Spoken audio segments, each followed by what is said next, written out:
በዘመናዊው ዓለም በተራቀቀው በዚህ የቴክኖሎጂ ቁጥጥር ስር አንድ ግዙፍ የቦይንግ 777 አውሮፕላን ያለምንም ምልክት ያለምንም ማስጠንቀቂያ ከምድር ገጽ ላይ ሊጠፋ ይችላል ብሎ ማመን ዘበት ነው። ነገር ግን እንደ አውሮፓውያን አቆጣጠር ማርች 8 2014 ዓ.ም ላይ ማሌዥያ ውስጥ ይህ ዕጣ ፈንታ ነበር የገጠመው። የማሌዥያ አየር መንገድ በረራ MH370 በዓለማችን የአቪዬሽን ታሪክ ውስጥ እጅግ አስገራሚው ያልተፈታ እንቆቅልሽ ሆኖ ለመቅረት ጉዞውን ጀመረ። 239 ንጹሃን ዜጎች በውስጡ የነበሩ ሲሆን ሁሉም ወደ ቤጂንግ የሚያደርጉትን የሌሊት በረራ በሰላም ለመጨረስ ተስፋ አድርገውም ነበር። አውሮፕላኑ የተመራው በካፕቴን ዛሃሪ አህመድ ሻህ ሲሆን እኚህ ሰው በበረራ ልምዳቸውና በእውቀታቸው ከፍተኛ ክብር ይሰጣቸውም ነበር። ልክ ከሌሊቱ 6:41 ላይ ቦይንግ 777 ከኳላላምፑር ዓለም አቀፍ የአየር ማረፊያ ተነስቶ ወደ ሰማይ ከፍ አለ። የአየር ሁኔታው የተረጋጋ ነበር። ቴክኒካዊ ሁኔታውም ሙሉ በሙሉ የተሟላ ነበር። ሁሉም ነገር በእቅድና በመደበኛነት እየተካሄደ ይመስል ነበር። በዚያን ጊዜ ግን ማንም ሰው የዚህ በረራ መጨረሻ ወደ ሞትና ወደ ማይታወቅ ሚስጥር የሚወስድ አስፈሪ ጉዞ እንደሚሆን አልተገነዘበም።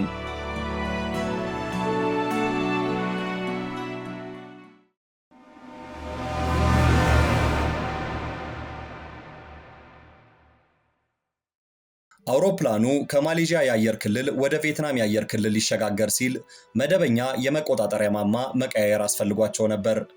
በዚህ ጊዜ የመጨረሻው የድምጽ መልእክት የተላለፈው ከሌሊቱ 7:19 ላይ ነበር። መልካም ምሽት ማሌዥያ 370።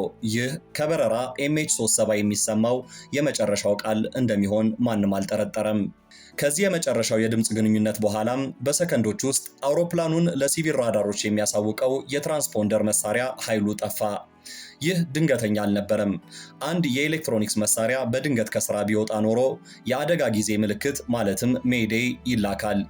ነገር ግን እዚህ ላይ የሰፈነው እልም ያለ ጸጥታ ነበር።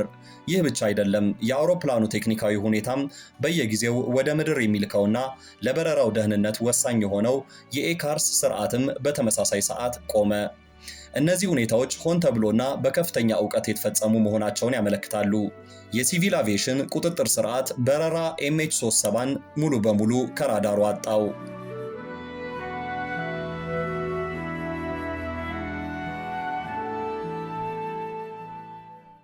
አውሮፕላኑ ከሲቪል ራዳሩ ላይ ከጠፋ በኋላ የማሌዥያ ወታደራዊ ራዳር ግን ሌላ እጅግ አስደንጋጭ የሆነ ነገር መመዝገቡን ቀጠለ።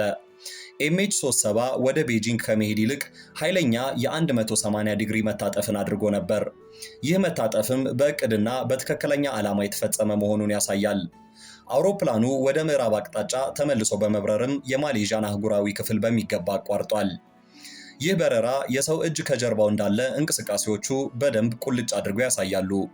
አውሮፕላኑ የባህረ ገብ መሬቱን ሲያቋርጥ የትራፊክ መስመሮችንና ሌሎች አውሮፕላኖችን እንዳያገኝ በጥንቃቄ ይጓዝ እንደነበር በወታደራዊ ራዳር መረጃ ተመዝግቧል። ከዚያም ወደ ማላካ ባህረ ሰላጤ ገብቶ ወደ ህንድ ውቅያኖስ አቀና። የውትድርናው ራዳር ዘገምተኛ ምላሽ ግን በዚህ ታሪክ ውስጥ ትልቁን የስህተት ምዕራፍ ሆኖ አልፏል። ወታደሮቹ አውሮፕላኑን ለይተው ቢያውቁም በወቅቱ የተሳሳተ ግምት ወይም በአቅም ማነስ የተነሳ ወዲያውኑ አልጠለፉትም። ይህ የ239 ሰዎችን የህይወት ዕጣ ፈንታ የመጨረሻውን በር የሚዘጋ ገዳይ ስህተትም ነበር። ዓለም አውሮፕላኑን በደቡብ ቻይና ባህር ውስጥ ሲፈልግ በነበረበት ወቅት የብሪታንያው የሳተላይት ኩባንያ ኢንማርሳት የጠፋውን አውሮፕላን መንገድ ላይ ለመተንበይ የሚረዳ የመጨረሻ ቁልፍ ይዞ መጣ። ሁሉም ግንኙነቶች ቢቋረጡም በአውሮፕላኑ ላይ ያለው የሳተላይት ኮሚኒኬሽን መሳሪያ ኃይል ስላልተቋረጠ በየሰዓቱ ከመሬት ላይ ከሚገኘው ሳተላይት ጋር አውቶማቲክ የምልክት ልውውጥ እያደረገ ነበር።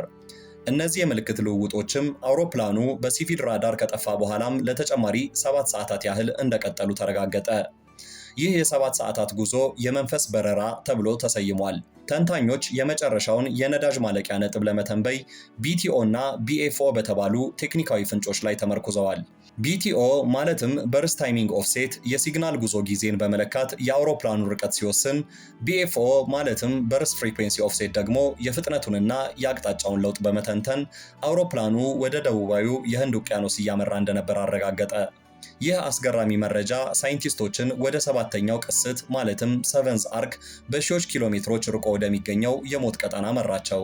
በዚያ በ7 ሰዓት የሞት በረራ ወቅት በኮክፒቱ ማለትም በአብራሪው ክፍል ውስጥ ሰው ነበር ወይ የሚለው እጅግ አስጨናቂው ጥያቄ ነው። አብዛኞቹ ባለሙያዎች የሚገምቱት በአውቶ ፓይለት የሚመራው ይህ አውሮፕላን በራሱ መንገድ ሲቀጥል በውስጡ የነበሩ ሰዎች ሁሉ ንቃተ ህሊናቸውን አጥተው ራሳቸውን ስተው ሊሆን ይችላል የሚል ነው። የመጀመሪያው መላምት የሚያመላክተው አውሮፕላኑ ሆን ተብሎ ከፍ ብሎ እንዲበር በመደረጉ የካቢኑ ማለትም የአብራሪው ክፍል ኦክስጅን በማለቁ ምክንያት ተሳፋሪዎችና ሰራተኞች በሃይፖክሲያ ወይም የኦክስጅን እጥረት ህይወታቸው አልፏል የሚል ነው። ይህ የጸጥታ ገዳይ መላምትም የ239 ሰዎች ህይወት በአውቶ ፓይለት እጅ ተመርቶ ወደ ጥልቁ ውቅያኖስ ሰጥሟል ያስብላል። የኢንማርሳት መረጃ የፍለጋውን ትኩረት ወደ ደቡባዊው የህንድ ውቅያኖስ ሙሉ በሙሉ አዞረው። ይህ የዓለማችን እጅግ ባዶና አስቸጋሪ ከሆኑ ውቅያኖሶች አንዱ ነው። ዓለም አቀፉ ጥረት በአውስትራሊያ፣ በማሌዥያ እና በቻይና መሪነት በቢሊዮኖች የሚቆጠሩ ዶላሮችን ወጪ አድርጎ በሺዎች የሚቆጠሩ ካሬ ኪሎ ሜትሮችን በባህር ሰርጓጅ ሮቦቶች ቃኘ። ነገር ግን ውቅያኖሱ ምስጢሩን እንደያዘ ጸና። የፍለጋው ውድቀት በማሌዥያ መንግስት ላይ ከፍተኛ የፖለቲካዊ ግፊት ፈጠረ። መንግስት መረጃዎችን ይደብቃል የሚል ጥርጣሬ በዓለም አቀፍ ደረጃም ተሰማ። በተለይም ቻይና አብዛኞቹ የጠፉት ዜጎቿ ነበሩ። በቂ ግልጽነትና ኃላፊነት እንዲሰጥ ጠየቀች። ይህ ግዙፍ ጥረት በከፍተኛ ቴክኖሎጂ እና በሰው ኃይል የታጀበ ቢሆንም የአለመቻል ምልክት ሆኖ አበቃ።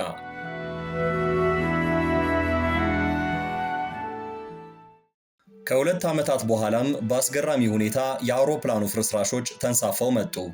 የመጀመሪያውና ትልቁ ፍንጭ በሩቅ በምትገኘው ሪዩኒየን ደሴት ላይ የተገኘው የአውሮፕላኑ ፍላፔሮን ማለትም የክንፍ ክፍል ነበር። ይህ ቁርጥራጭ አውሮፕላኑ በህንድ ውቅያኖስ ላይ መውደቁን አረጋግጦታል።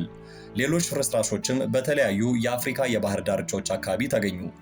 ነገር ግን እነዚህ ቁርጥራጮች አውሮፕላኑ እንዴት ወደቀ የሚለውን ቁልፍ ጥያቄ መመለስ አልቻሉም። አንዳንድ ባለሙያዎች በክንፉ የአውሮፕላኑ ክፍል ላይ የተደረገው ትንተና አውሮፕላኑ ከመውደቁ በፊት ለመብረር አልሞከረም የሚል መላምት አቀረቡ። ይህም በአብራሪው ክፍል ውስጥ የነበረው ሰው ሆን ብሎ የመጨረሻውን አደጋ ጭምር መቆጣጠሩን ያመለክታል። በዚህ ነጥብ ላይ ተመስርቶም ጥርጣሬዎቹ በካፕቴን ዛሃሪ ሻህ ላይ አተኮሩ። የግል ህይወታቸው ውስብስብነት፣ የፖለቲካዊ አመለካከታቸውና የቤት ውስጥ የበረራ ሲሙሌተር ላይ የተደረጉ ምርመራዎች ለጥርጣሬው ክብደትም ሰጡ።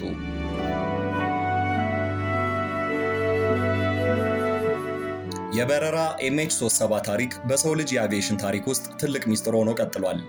ዋናዎቹ መላምቶች ተብሎ የተጠቀሱት አብራሪው ራሱን ለማጥፋት፣ የሽብር ጥቃት ለማድረስ ወይም የአውሮፕላን ጠለፋ ለማድረግ ምንም እንኳን አሳማኝ ማስረጃዎች ቢኖሯቸውም እስካሁን ሙሉ በሙሉ ሊረጋገጡ ግን አልቻሉም። ይህ አደጋ ለአቪዬሽን ዓለም ትልቅ ትምህርት ሰጥቷል። በአደጋው ምክንያት ዓለም አቀፍ ድርጅቶች በየ15 ደቂቃው የንግድ አውሮፕላኖችን የሚከታተል አዲስ ስርዓት ግሎባል ኤሮኖቲካል ዲስትሬስ ኤንድ ሴፍቲ ሲስተም እንዲተገበር ግፊት አድርገዋል። MH370 ቴክኖሎጂን አምላክ አድርጎ መውሰድ የለብንም የሚል ህያው ማስጠንቀቂያም ነው። የሰው ልጅ ችግርና ስህተት እጅግ በጣም ዘመናዊ የሆኑትን ቴክኖሎጂዎች እንኳን ሳይቀር ሊያልፍ እንደሚችል አሳይቷል። የMH370 ዋና አካል ከውቅያኖሱ በታች እስካልተገኘ ድረስም 239 ንጹሃን ዜጎች ይዞ የት እንደደረሰ ታላቁ የአቪዬሽን ሚስጥር ሆኖ ይቀጥላል። ይህ ታሪክ የሰውን ልጅ የፍለጋ ፍላጎት፣ የፖለቲካዊ ውስብስብነትና የዘመናችንን የቴክኖሎጂ ድንበርን ያሳያል። ለሟች ቤተሰቦቻቸውም ይህ ጉዳይ የጸሎት፣ የሐዘንና የመጨረሻ መልስ የማግኘት ፍላጎት ዘላለማዊ ጥያቄ ሆኖ ይቀጥላል። ለዛሬ ያዝንላችሁ ታሪክ ይህንን ይመስል ነበር። ቪዲዮን ከወደዳችሁት ላይክ እንዲሁም ለወዳጆቻችሁ ሼር ማድረግ እንዳትረሱ። በቀጣይ በሌላ ታሪክ እስከምንገናኝ ሰብስክራይብ የምትለዋን በተን በመጫን የዙረት 365 ቤተሰብ እንድትሆኑ በትህትና እንጋብዛለን።